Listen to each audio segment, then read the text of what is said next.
बच्चों, आज हम वर्णमाला से संबंधित दूसरा वीडियो लेके आपके सामने उपस्थित हैं। तो आइए हम देखते हैं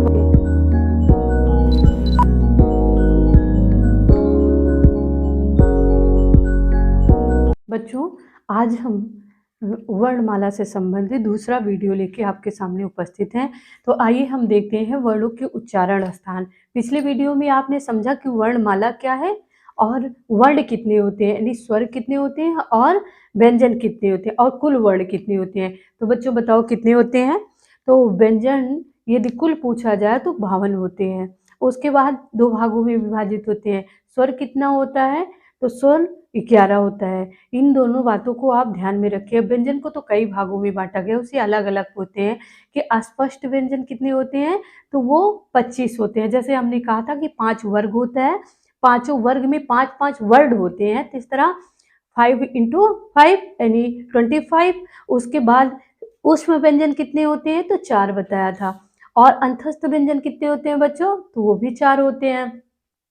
और उत्क्षिप्त उत्क्षिप्त या द्विगुण व्यंजन कितने होते हैं, 2 होते हैं। अयोग्य वा 2 होते हैं। संयुक्त व्यंजन कितने होते हैं, संयुक्त व्यंजन 4 होते हैं। तो इस तरह मिलाकर ये सभी कितने हुए, 52 यानी 52। आइए आज हम समझते हैं वर्णों के उच्चारण स्थान को, कि हम जो वर्ण बोलते हैं वो कहाँ कहाँ से उच्चारित होता है। स्वरों का हमने बता दिया। आइए उच्चारण स्थान, स्वरों और व्यंजन सबका एक साथ समझते हैं।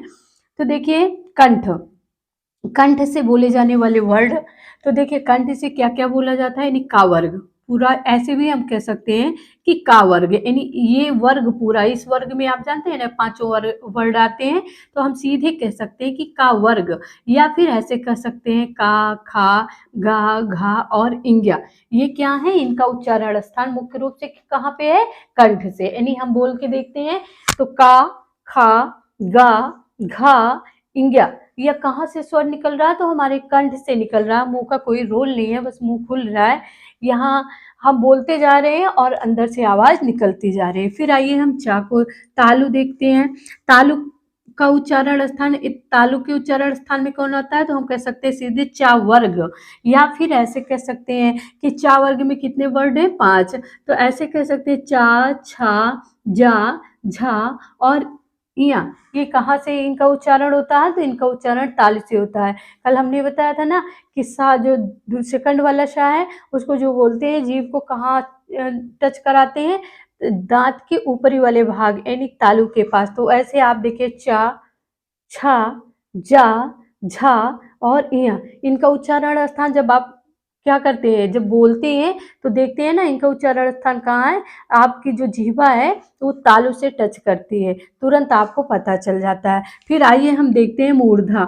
मूर्धा हमने बताया था ना, एक ऐसे जोड़ते जाते हैं इसमें उष्म, जैसे कंठ में हा आ जाएगा। एक वर्ड आप जोड़ लीजिए कि कंठ, हा का उच्चारण स्थान भी क्या होता है, ये कंठ होता है। हा देखिए आप एक साथ ना, का, खा, गा, घा, इंग्या, हा, ऐसे हा भी बोल रहे हैं, मुंह से निकला।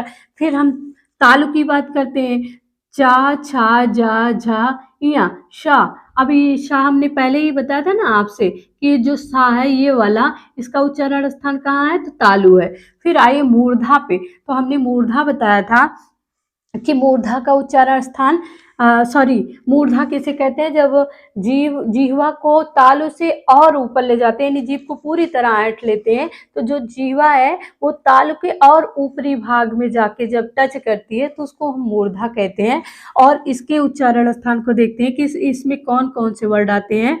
तो ता, था, मूर्धा हम पढ़ रहे हैं, टा, ठा, डा, ढा, अड़ा।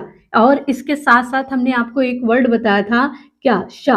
ये जो शा है इसका उच्चारण स्थान भी कहाँ है, मूर्धा है। आइए दंत की बात करते हैं। दंत हमने बताया था ना कि जैसे सुनील कहते हो या आप इस सा का प्रयोग करते हो तो क्या करते हैं, धीरे से बोल देते हैं सा, और जीभ कहाँ आपकी टच कर रही है, दांत के पास, तो इसलिए उसको क्या कहते हैं, दंती शा। तो इसी प्रकार ये भी है। आप ता वर्ग जो है, यानी ता वर्ग में जितने वर्ड आते हैं उनका उच्चारण करते हैं तो हमारी जीवा कहाँ छू जाती है, दंत के पास, यानी दांतों से छू जाती है, टच करती है। इसलिए इसको हम क्या कहते हैं, दंती वर्ड कहते हैं। अब देखिए दांत से बोले जाने वाले, तो ता, था, दा, धा, ना। अब इनको आप बोल के देखिए, ता, था, दा, धा, ना।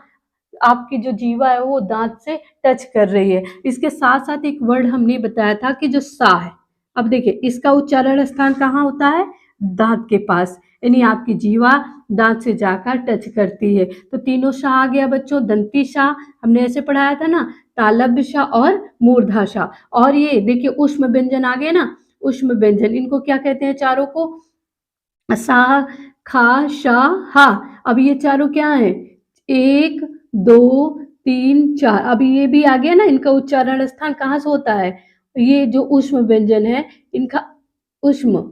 अब ऊष्म व्यंजन का देखिए हा जो है इसका कंठ से हो गया, तालु जो है उसका तालु से ये वाला श हो गया, मूर्धा से ये मूर्धा वाला श हो गया, दंती से सा हो गया।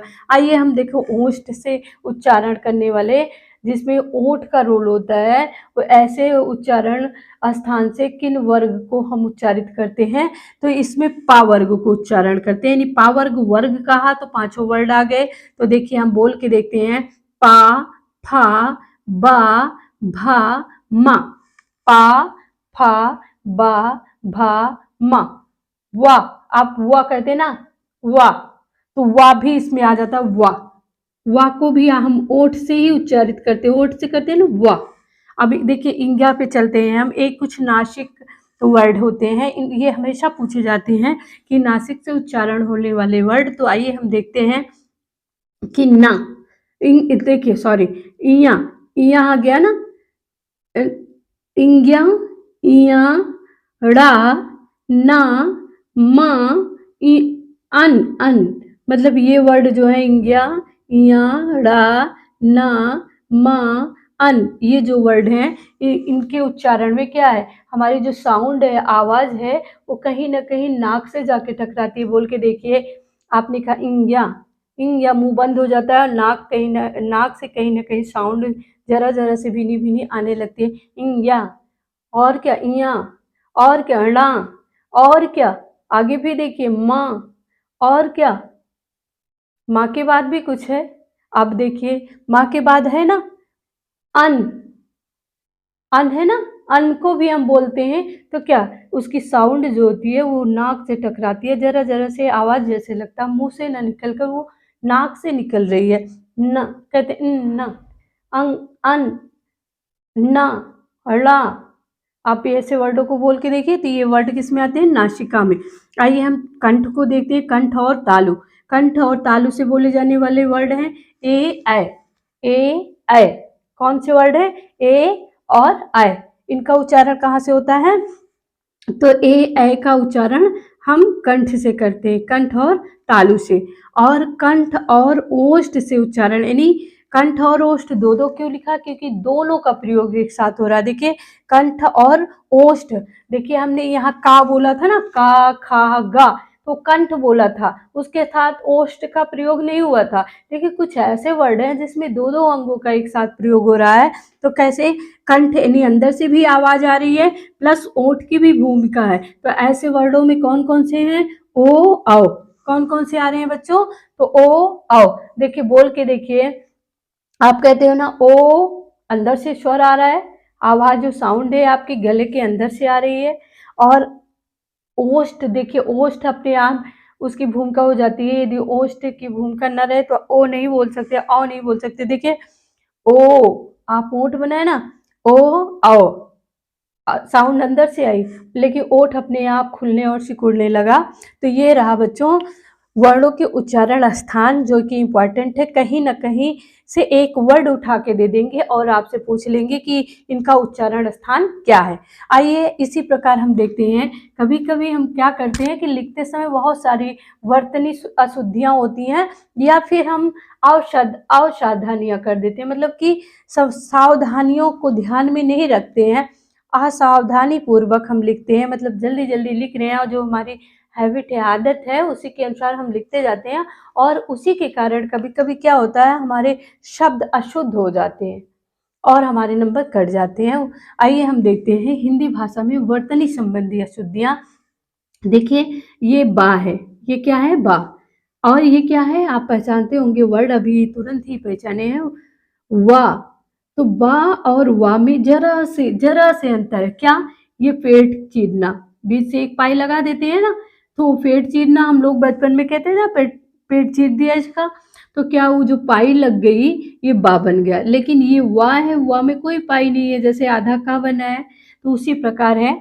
लेकिन अब देखिए, लेकिन हम लोग लिखते हैं तो क्या करते हैं कि वा को क्या बा बोल देते हैं, और बा को वा बोल देते हैं। तो इस तरह क्या होता है कि अशुद्ध हो जाते हैं हमारे वर्ड। फिर हम कहते हैं जब छा, वो क्षत्रिय वाला छा, पहले हम लोग बचपन में यही पढ़ते थे ना, क्षत्रिय वाला छा और क्या छाता वाला छा। तो छाता वाला छा, क्षत्रिय वाला छा बता सकते हो, लेकिन लिखते समय आपको सावधानियों की जरूरत है। लेकिन आप क्या करते हो, जहाँ इसकी जरूरत होती है क्षत्रिय वाले छा की, आप क्या यहाँ लगा देते हो, और जो हाँ इस छा की जरूरत होती है आप यहाँ लगा देते हो। ये इसे विशेष रूप से ध्यान में रखना चाहिए। फिर आप कहाँ गलतियाँ करते हैं, असावधानियाँ? शा और शा में आप बोल रहे हैं ना, हमने बताया कि सब को नहीं पता है, वो मतलब हर व्यक्ति ये नहीं समझ पाता है कि इस सा का उच्चारण हम कैसे करें। क्योंकि देखिए, आप बचपन से जो प्रयोग करते आ रहे हो, कहीं न कहीं वो हम सब की आदत बन जाती है।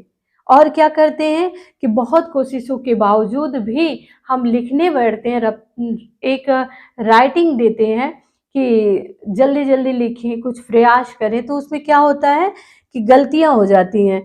हम ये शाह को आदत डाल लिए हैं, लेकिन बोल रहा है ये कौन-सा सा है बच्चों? तालव्य। और ये कौन-सा सा है? मूर्धा। लेकिन हम क्या कर रहे हैं कि जब बोला जा रहा है मूर्धा, वर्षा, और जल्दी-जल्दी में हम क्या लिख रहे हैं? वर्षा। अब देखो, बोल के देखो, लेकिन आप ये करो वर्षा, वर्षा।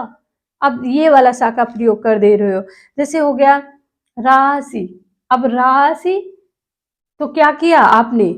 वहाँ भी गलत कर दिया। हमें दूसरा सा लिखना है और लिख दिया दूसरा सा। तो इस तरह बच्चों, इस सा और इस सा में भी, और इस सा में भी, दोनों में, मतलब ये सा में आपको बहुत सारे कन्फ्यूजन होता है, और आप बाद में क्या करते हैं, अशुद्धियाँ कर देते हैं। तो ये रहा आपको ध्यान में रखने योग्य बातें, जिनको आप हमेशा ध्यान में रखिए। और ये तभी रख सकते हैं जब इसके उच्चारण स्थान को आप जानते रहिए।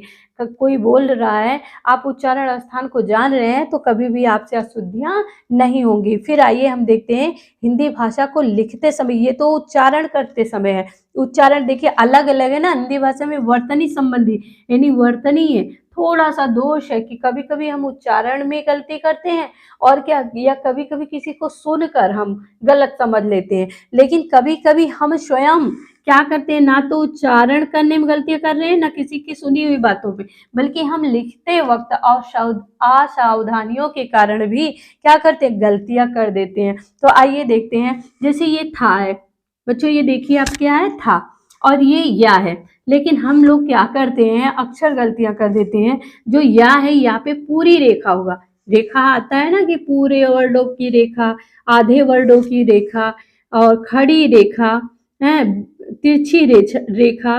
तो ये सब आपको ध्यान रखना है कि कहाँ पे क्या लगाना है। तो आप क्या करते हैं, या देखिए, या पे पूरी रेखा है, जिस रेखा में सिरो रेखा, इसको क्या बोलते हैं बच्चों, सिरो रेखा, सिर के ऊपर की रेखा।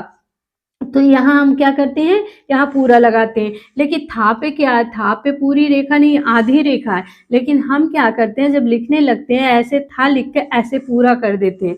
ऐसे था लिखे और ऐसे पूरे उस पे, सिर पे उसके सिरो रेखा पूरी तरह खींच दिए। तो क्या हुआ, जो दूसरा पढ़ रहा है वो ना तो या समझ पा रहा है आपका, ना था।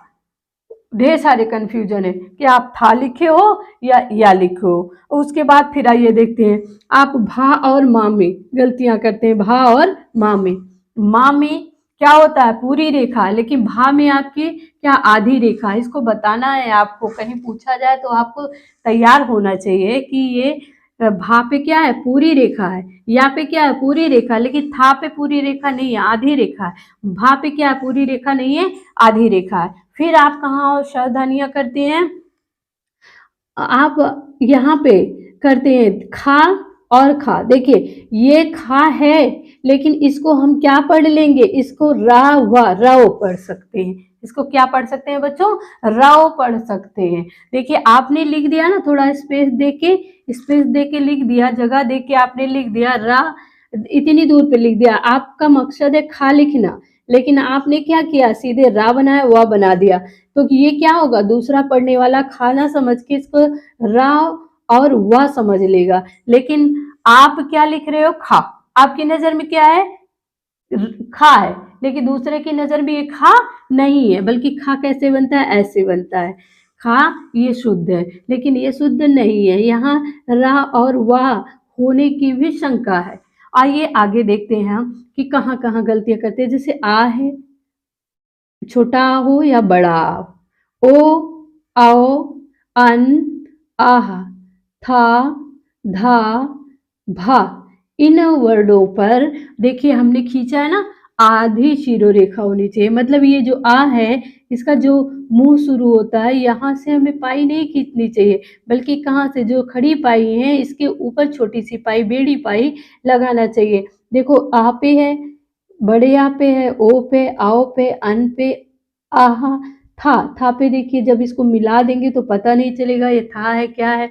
फिर धा पे मिला देते तो हम क्या समझ लेते हैं, धा को घा समझ लेते हैं। धा को क्या समझ लेते हैं बच्चों, घा समझ लेते हैं। जब इसको मिला देंगे तो ये जो नीचे मुड़ा हुआ है ये भी पता नहीं चल पाता है, और हम क्या करते हैं, धा को घा समझ लेते हैं और घा को धा समझ लेते हैं। तो बच्चों ये आपके सामने जो रहा बहुत ही इम्पोर्टेंट है। देखने में आपको लग रहा है सरल है, लेकिन ये डीएलएड के या बीटीसी में जो है आपका जो कोर्स चल रहा है उसके लिए क्या है, वेरी इंपॉर्टेंट है।